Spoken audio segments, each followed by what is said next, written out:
نحمدہ و نصلی و نسلم علی رسولہ النبی الکریم الامین وعلی آلہ وصحبہ اجمعین۔ معزز ناظرین و سامعین، آج شاہ مرداں شیر یزداں قوت پروردگار لا فتح الا علی لا سیف الا ذوالفقار، آج مولا علی شیر خدا کرم اللہ وجہہ الکریم اسد اللہ الغالب امام المشارق والمغارب علی ابن ابی طالب کرم اللہ وجہہ الکریم کی شہادت کی رات ہے۔ آج ان کی بارگاہ میں نذرانہ عقیدت پیش کرنے کے لیے سلام عقیدت ہے۔ السلام مرشد و محبوب من مولا علی، السلام حاکم و مطلوب من مولا علی، السلام شاہ خیبر فاتح بدر و حنین،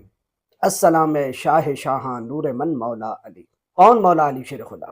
کہ جن کے مناقب اور جن کی عظمتیں اس قدر ہیں کہ حضرت امام احمد بن حنبل رحمۃ اللہ علیہ تعالیٰ نے لکھا، امام حاکم اپنی المستدرک میں ان کا قول لکھتے ہیں کہ حضرت امام احمد بن حنبل نے ارشاد فرمایا کہ جتنے مناقب حضرت مولا علی شیر خدا کی شان میں بیان ہوئے، کسی صحابی کی شان میں اتنے مناقب بیان نہیں ہوئے۔ کون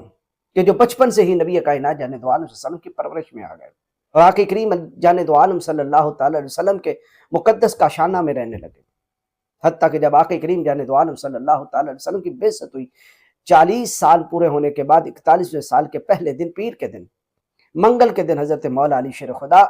دامن اسلام میں آئے۔ ان کا شروع سے ہی، بچپن سے ہی ایک ایک لمحہ اسلام پہ گزرا، ایک لمحہ بھی مولا علی شیر خدا کا کفر پہ نہیں گزرا۔ اعلیٰ حضرت عظیم البرکت الشاہ امام محمد رضا خان فاضل بریلی رحمۃ اللہ علیہ تعالیٰ آپ ارشاد فرماتے ہیں کہ 2 ہستیاں ایسی ہیں کہ جن کا کوئی لمحہ کفر پہ نہیں گزرا، آقا کریم جان دو عالم صلی اللہ علیہ وسلم کی بعثت سے پہلے بھی اور بعثت کے بعد بھی۔ ایک ہستی حضرت سیدنا صدیق اکبر رضی اللہ تعالیٰ عنہ کی ہستی ہے، اور دوسری شاہ مرداں شیر یزداں قوت پروردگار لا فتح الا علی لا سیف الا ذوالفقار مولا علی کی ہستی ہے۔ حضرت مولا کائنات شیر یزداں منگل کے دن آپ دار ایمان میں آئے اور نبی کائنات جان دو عالم صلی اللہ علیہ وسلم کے ساتھ آپ نے نماز ادا فرمائی۔ یہ دین محمدی کی پہلی نماز تھی، اور اس سے پہلے بھی وہ عبادت کرتے رہے، جیسا کہ مستدرک للحاکم میں بھی ہے اور سنن الکبریٰ النسائی کے اندر بھی کہ خود مولا علی شیر خدا نے ارشاد فرمایا ما عارف احدا عبد اللہ بعد نبینا غیری، کہ میں نہیں جانتا کہ نبی کائنات جان دو عالم صلی اللہ تعالی وسلم کے سوا کسی شخص نے مجھ سے پہلے اللہ تعالیٰ کی عبادت کی ہو۔ عبدت اللہ قبل ان یعبدہ احد من هذه الامت ب7 سنین، میں نے اس امت کے اندر سب سے پہلے وہ شخص ہوں کہ جس نے 7 سال پہلے اللہ کی عبادت کی ہے۔ بچپن سے ہی نبی کائنات جان دو عالم صلی اللہ علیہ وسلم کی خصوصی پرورش میں رہے، حضور کا اٹھنا بیٹھنا، حضور کی سیرت کا ایک ایک رنگ مولا علی پہ چھاتا رہا، اور مولا علی شیر خدا جن کی ایک ایک ادا سنت مصطفیٰ، ایسے پیر طریقت پہ لاکھوں سلام۔ حضرت مولا علی شیر خدا نے اس امت کے ہر فرض سے پہلے 7 سال پہلے اللہ رب العالمین کی عبادت کی۔ سب سے پہلے کلمہ بچوں میں حضرت مولا علی شیر خدا نے پڑھا۔ اگر ترتیب دیکھی جائے تو خواتین کے اندر سب سے پہلے کلمہ پڑھنے والی ہستی حضرت سیدہ خدیجۃ الکبریٰ رضی اللہ تعالی عنہ ام المومنین کی ہے، اور بچوں میں سب سے پہلے حضرت مولا علی شیر خدا ہے، اور جوانوں میں، مردوں میں سب سے پہلے حضرت سیدنا صدیق اکبر رضی اللہ تعالی عنہ نے کلمہ پڑھا، اور غلاموں میں سب سے پہلے حضرت زید بن حارثہ نے کلمہ پڑھا۔ ترمذی شریف اور المستدرک کے اندر بھی یہ روایت ہے کہ حضرت زید بن ارقم کہتے ہیں کہ اول من اسلم علی، حضرت مولا علی شیر خدا سب سے پہلے اسلام لائے، اور حضرت انس بن مالک ہی کہتے ہیں، یہ ترمذی اور امام حاکم نے بھی اس کو مستدرک کے اندر لکھا، ارشاد فرمایا بعث النبی صلی اللہ علیہ وسلم یوم الاثنین وصلی علی یوم الثلاثاء، پیر کے دن نبی پاک جان دو عالم صلی اللہ علیہ وسلم کی بعثت ہوئی، اور منگل کے روز حضرت مولا علی شیر خدا نے نبی کائنات صلی اللہ تعالی علیہ وسلم کے ساتھ نماز ادا فرمائی۔ مصنف ابن ابی شیبہ کے اندر لکھا ہے، امام بخاری کے استاد لکھتے ہیں کہ حضرت سلمان فارسی رضی اللہ تعالی عنہ کہتے ہیں کہ اول هذه الامت ورودا علی نبیہا صلی اللہ تعالی علیہ وسلم اولها اسلاما علی بن ابی طالب، کہ سب سے پہلے حوض کوثر میں جو نبی پاک علیہ السلام کی بارگاہ میں حاضر ہوں گے وہ علی ابن ابی طالب ہیں۔ اور ان کی شان اور عظمت یہ ہے حضرت مولا علی شیر خدا کرم اللہ وجہہ الکریم کی، کہ جب نبی پاک علیہ السلام غزوہ تبوک کی طرف جا رہے تھے تو مدینے میں ان کو اپنا نائب بنا کے، اپنے گھر والوں میں اپنا نائب بنا کے چھوڑ کے جا رہے تھے، اور ارشاد فرمایا اما ترد یا علی انت منی بمنزلۃ ہارون من موسیٰ الا انہ لا نبی بعدی۔ اس کو بے شمار محدثین نے لکھا، حوالہ دینے کی ضرورت نہیں، بخاری ہے، مسلم ہے، جہاں بھی مناقب علی بیان ہوئے یہ حدیث حضرت سعد بن ابی وقاص سے مروی ہے کہ آقا کریم علیہ السلام نے ارشاد فرمایا کہ اے علی کیا تم اس بات پہ راضی نہیں ہو، تمہاری میرے نزدیک وہی منزلت ہے، وہی مقام ہے جو حضرت ہارون علیہ السلام کا حضرت موسیٰ علیہ السلام کے نزدیک مقام تھا۔ اور یہ اللہ اور اللہ کے رسول کے بھی محبوب ہیں، میرے مرشد علی اللہ کے بھی محبوب ہیں، اللہ کے رسول کے بھی محبوب ہیں۔ خیبر کے موقع پر جب نبی کائنات جانے دو عالم صلی اللہ علیہ وسلم نے جھنڈا پکڑ کے اعلان فرمایا، لَأُوتِيَنَّ هَذِهِ الرَّايَةَ غَدًا رَجُلًا يَفْتَحُ اللَّهُ عَلَى يَدَيْهِ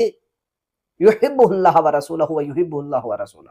وَرَسُولُهُ۔ ارشاد فرمایا کل میں جھنڈا اسے دوں گا کہ جس کے ہاتھوں پہ اللہ رب العالمین خیبر کو فتح کروائے گا، اور اس کی شان اور عظمت یہ ہے کہ وہ اللہ سے محبت کرتا ہے، اللہ کے رسول سے محبت کرتا ہے، اور اللہ بھی اس سے محبت کرتا ہے اور اللہ کا رسول بھی اس سے محبت کرتا ہے۔ پھر اسی طرح حضرت مولا کائنات شیر یزداں کی شان و عظمت کے کیا کہنے کہ نبی پاک علیہ الصلوۃ والسلام نے جب بھائی بھائی بنایا تمام انصار و مہاجرین کو، تو حضرت مولا علی شیر خدا کو اپنا بھائی بنایا، فرمایا انت اخی فی الدنیا والآخرہ، اے علی تم دنیا میں بھی میرے بھائی ہو، قیامت کے دن بھی میرے بھائی ہو۔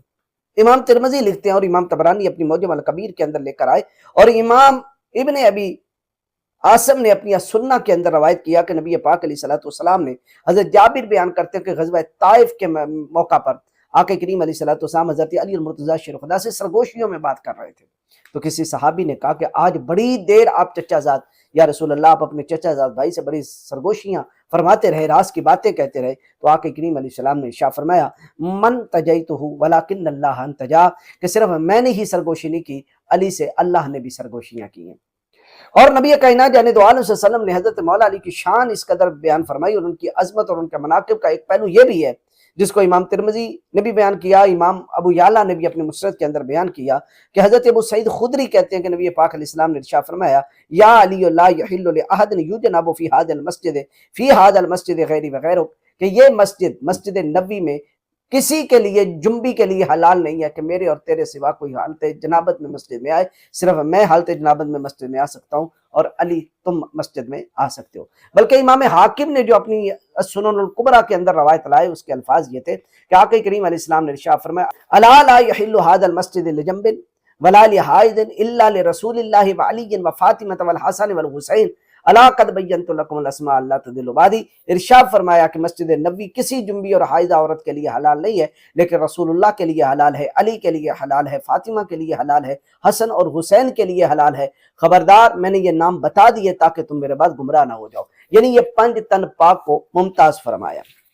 کون شاہ مرداں شیر یزداں کہ جن کے بارے میں آقا کریم جانے دو عالم صلی اللہ تعالیٰ علیہ وسلم نے یہ بھی ارشاد فرمایا، حضرت حبشی بن جنادہ روایت کرتے ہیں، ترمذی کے اندر روایت، حضور نے فرمایا علی منی وانا من علی ولا یعد عنی الا انا او علی، فرمایا علی مجھ سے ہے، میں علی سے ہوں، اور میرے قرضہ کو اور میرے عہد و پیمان کو یا میں ادا کروں گا یا میرا علی ادا کرے گا۔ حضرت علی اور مرتضیٰ شیر خدا کے بارے میں نبی پاک علیہ السلام نے یہ دعا بھی مانگی، اللہم عادل الحق ما هو حیث دار، اے اللہ حق ادھر پھیر دے جدھر علی پھر جائے، حق ادھر پھیر دے جدھر علی پھر جائے۔ پتہ چلا علی مکہ میں حق مکہ میں، علی مدینہ میں حق مدینہ میں، علی طائف میں حق طائف میں، علی خلفائے ثلاثہ کے ادوار میں خلفاء کے ساتھ اور حق خلفاء کے ساتھ، اسی طرح علی اپنے دور خلافت میں جنگ جمل میں حق مولا شیر خدا کے ساتھ اور جنگ صفین میں حق مولا علی شیر خدا کے ساتھ۔ تو جہاں جہاں حضرت علی اور مرتضیٰ شیر خدا ٹھہرے حق وہیں ٹھہرتا رہا۔ اور آقا کریم جانے دو عالم صلی اللہ علیہ وسلم نے یہ بھی ارشاد فرمایا القرآن ما علی و علی ما القرآن لا یفترقان حتی یرد علی الحوض، قرآن علی کے ساتھ ہے، علی قرآن کے ساتھ ہے، یہ دونوں کبھی ایک دوسرے سے جدا نہیں ہوں گے یہاں تک کہ حوض کوثر میں میرے پاس آئیں گے، یعنی ان کی ایک لمحہ کے لیے بھی جدائی نہیں ہوگی۔ ام عطیہ کہتی ہیں، یہ ترمذی شریف کے اندر حدیث پاک ہے کہ ایک جنگ میں سپہ سالار بنا کر مولا علی شیر خدا کو نبی پاک جانے دو عالم صلی اللہ علیہ وسلم نے بھیجا، اور میں نے نبی پاک علیہ السلام کو دیکھا کہ سرکار دعا کر رہے تھے۔ جب حضرت علی اور مرتضیٰ شیر خدا کا لشکر روانہ ہوا، حضور نے ہاتھ اٹھائے اور دعا کیا کر رہے تھے، اللہم لا تمتنی حتی تری یعنی علی، اے اللہ مجھے اس وقت تک موت نہ دینا جب تک میں علی کی زیارت نہ کروں۔ اسی طرح حضرت انس بن مالک کہتے ہیں کہ ایک مرتبہ بھنا ہوا بٹیر نبی پاک علیہ السلام کی بارگاہ میں پیش کیا گیا، نبی پاک علیہ السلام نے اس وقت ایک دعا مانگی، اللہم اتینی بحب خلقک الیک یاکل معی ھذا الطیر، اے اللہ اپنی ساری مخلوق میں جو تجھے سب سے زیادہ محبوب ہے اسے میرے پاس بھیج تاکہ وہ میرے ساتھ مل کے جو ہے وہ بٹیر کا گوشت کھائے، اس پرندے کو کھائے۔ تو حضرت انس کہتے ہیں کہ تھوڑی دیر گزری، ثم جاء علی، حضرت علی اور مرتضیٰ شیر خدا تشریف لے آئے۔ اس حدیث پاک کو امام ترمذی نے بیان کیا۔ اسی طرح ایک اور حدیث پاک ہے کہ نبی پاک جانے دو عالم صلی اللہ تعالی وسلم کی بارگاہ میں بعض اصحاب نے جب شکایت کی تو ارشاد فرمایا لا تشکو علی فواللہ انہ لاخشن فی ذات اللہ او فی سبیل اللہ، امام احمد بن حنبل نے اپنی مسند کے اندر اس کو روایت کیا، اور امام حاکم نے مستدرک کے اندر فرمایا لوگو، نبی پاک علیہ السلام نے فرمایا لوگو میرے پاس علی کی شکایت نہ کیا کرو، اللہ کی قسم وہ اللہ کی ذات میں یا اللہ کے راستے میں یعنی دین خدا کے معاملے میں بہت سخت ہے۔ کون شاہ مردہ شیر یزداں قوت پروردگار، جن کے فضائل و مناقب اس قدر کہ ہم بیان کرتے رہیں، سیریز کرتے رہیں تو وہ ختم نہ ہو۔ ہم صرف اپنی محبتوں کا، عقیدتوں کا اظہار کرتے ہیں کہ میرے اعلیٰ حضرت عظیم البرکت شاہ امام احمد رضا خان فاضل بریلی رحمۃ اللہ علیہ تعالیٰ وہ جب بھی دعا کرتے ہیں تو اس الفاظ کے ساتھ کرتے ہیں، یا الہی رحم فرما، مصطفیٰ کے واسطے، یا رسول اللہ کرم کیجئے، خدا کے واسطے، مشکلیں حل کر شہے مشکل کشا کے واسطے، کربلائیں رد شہید کربلا کے واسطے، اللہ پاک مجھے، میری ساری نسل کو اور پوری امت مسلمہ کو حضرت علی المرتضیٰ شیر خدا شاہ مرداں شیر یزداں کی محبت میں گرویدہ کرے اور ان کی محبت میں ہمارا خاتمہ فرمائے۔